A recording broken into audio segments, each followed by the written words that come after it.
Hi everyone, and welcome to this week's Dyknow Digest episode. Dyknow Digest is a weekly video newsletter where we answer questions from Dyknow users to help you use Dyknow better and in more creative ways in your classroom. Let's see what topic Maggie has for us today.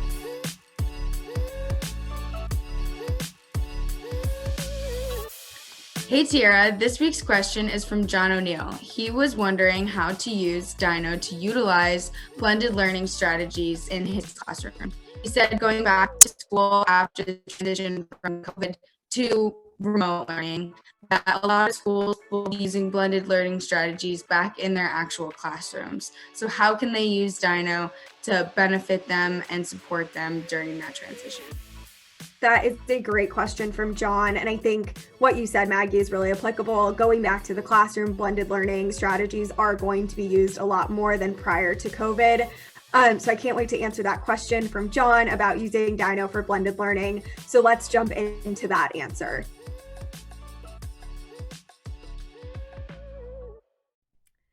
This is a great question submitted by John, and I'm excited to answer it. Blended learning is top of mind for so many educators right now, especially with remote and hybrid instruction still going strong. And I think what John said about that translating into blended learning once we go back to the classroom is so true. And so I am really excited to share some ways that educators are conducting blended learning in each of these different learning environments, as well as how Dyknow can help you support that blended learning style and each of those blended learning formats in your classroom and in each environment. So one of the best formats for blended learning that we've heard of, and this was specifically in a conversation that we had with Stephanie Howell, is the station rotation format. So the station rotation blended learning format is essentially where teachers will set up different stations throughout their classroom, and that can be done remotely using breakout rooms or in a hybrid setting using breakout rooms in combination with in-person breakout groups that are obviously socially distanced, or like I said before, in the classroom, once we go back, having different stations throughout the classroom. So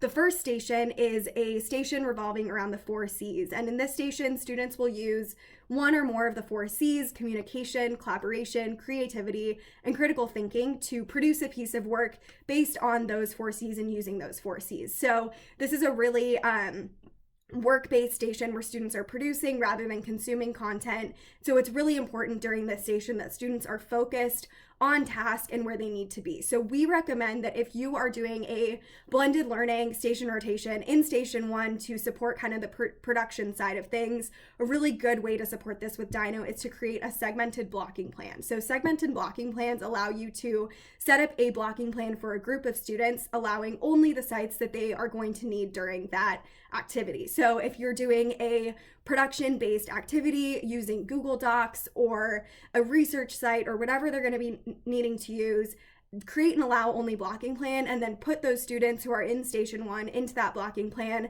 and they'll be on task when they're ready to begin that work. And then once they rotate stations, just remove it for those students and implement it for the new group of students who are in station 1.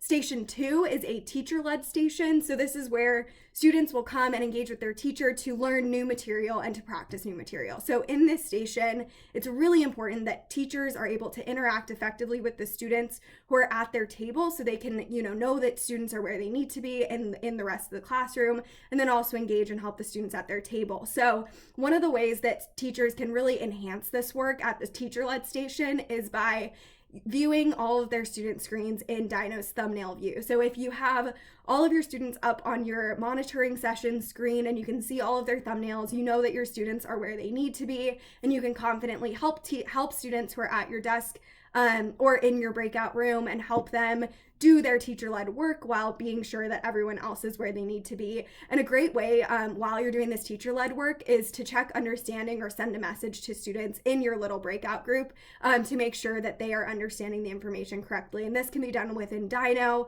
using the check for understanding functionality, or by sending a message to individual students. The third station is independent learning. So this is where students are working independently to complete a learning activity, and that can involve formative assessment, making sure that they're learning the information correctly, and really getting that information drilled in however they learn it best. So students are practicing these different activities to really engage deeper and go deeper into that material.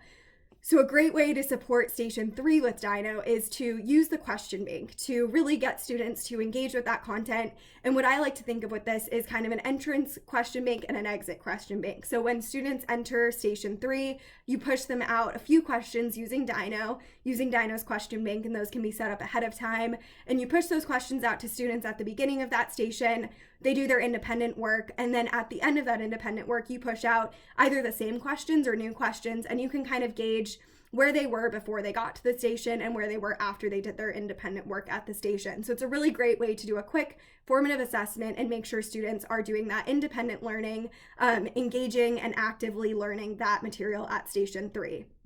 The last station number 4, is digital content activities. So Station 4 is really integrating that technology into the lesson. So this is where students complete learning activities using apps and the internet and technology. So in this station, students are using apps like Edpuzzle, iReady, and Gizmos to learn the content even deeper in a really engaging format by playing games and answering questions in those secondary apps that they're using on their computers, either in the classroom or at home. So great way, again, with Dyknow to support station number 4 is to set up an allow only blocking plan that's segmented for that group. So by setting up an allow only blocking plan, you can make sure that students are only on the certain apps that they're going to be using to complete those activities. They're focused in on those activities and they're engaging with them as effectively as possible. Another great thing to do if students can have a lot of leeway with these activities is to set up a block only plan to make sure that they're not going to be on the sites you don't want them to be on, but they have a little more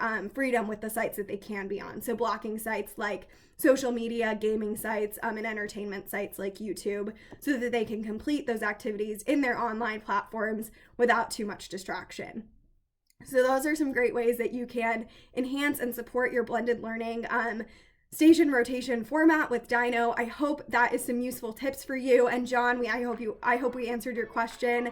If you use these, let us know. We'd love to hear how you're using Dyknow for blended learning or what blended learning strategies are working for you.